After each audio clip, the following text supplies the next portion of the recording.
Well, so one area that I think is underappreciated, even by librarians, is the extent to which the moral authority of the librarian to intervene in areas where the network freedom is challenged by copyright, by fears about terrorism or pornography or what have you. Their moral authority to intervene on behalf of the internet is unimpeachable. So at the United Nations and in other fora where librarians come forward and say you mustn't spy on our patrons, you mustn't restrict how the internet works and so on, it's incredibly powerful.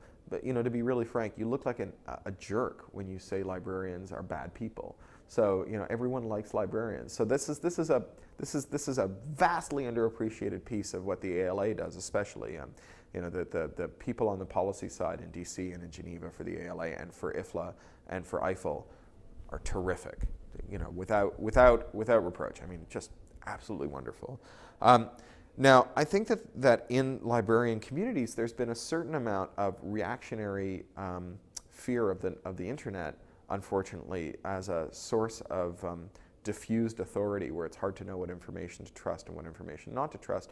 Publication has been an imperfect but useful rule of thumb for is this work worth paying attention to. It's because you required so much investment to get a book into print, even if you were doing it on your own. You kind of assume that anyone who made a book available had thought about what was between its covers, whereas it takes an instant and no money at all to make something published on the internet. So there's a mistrust of the internet and a kind of general librarian's lament that goes, oh, they think that everything on the internet is true. Now, in terms of teaching media literacy, I think that's something that librarians have always done and which they can continue to do. One of the things that the internet has done is highlighted the extent to which the material that we trusted because it was in print was no more trustworthy in some ways than the material we find on the internet. I mean, as Jimmy Wales from Wikipedia says, I've never opened the New York Times and found an article with a little box next to it that says 9 out of 10 of the reporters in the newsroom thought that this was bullshit, but the editor ran it anyways. And yet, as someone who's written for the New York Times, I can tell you that happens. On Wikipedia, you find that notice or one like it all the time.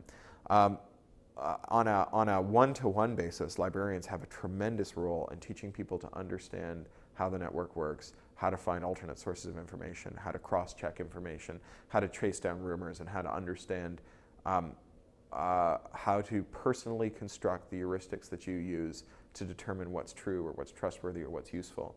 On a broader level, in terms of what library schools can teach and what librarians who are involved in academic librarianship or research or who are doing more than going beyond just the collection and the patron interaction, there's a huge role for changing the way that browsers work so that they become tools of media literacy. For example, imagine something that every time you loaded a Wikipedia page, looked at the history and counted how frequently it had been edited in the last 24 hours, 36, 72, changed the background color of the page based on how controversial it was at that moment. So that at a kind of subliminal level, there was a constant reminder about what was going on. I had a friend from the Canadian Broadcasting Corporation who asked me what he thought a public broadcaster could do to cover the upcoming elections, a couple of elections ago in Canada. And I said, well, there's no shortage of news stories about what facts have unraveled as the election proceeds. But context is really hard to frame around it.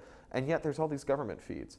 What if you guys put together a browser plugin that every time you loaded a web page that had a name of a Canadian politician, put a little pop-up over that name that you could mouse over that had the names of everyone who'd been a major donor to that politician's campaign? And what if it also looked for the names of major donors and did a pop-up with all the politicians they contributed to? And that way it wouldn't matter if you were looking at the Globe and Mail's website or even the New York Times reporting on the Canadian election, you would get this information back that would frame it in a way that was part of your own media literacy. So I think that there's a lot of role for librarians in helping people understand how to curate their own collection of information out there on the internet, both within the library and outside. In this vein of really cool browser tricks that librarians have done, in the UK there's a librarian who wrote a browser plugin that adds a button to every Amazon webpage you look at that is reserve this at your local library. Buy with one click, reserve at your local library. How totally cool is that?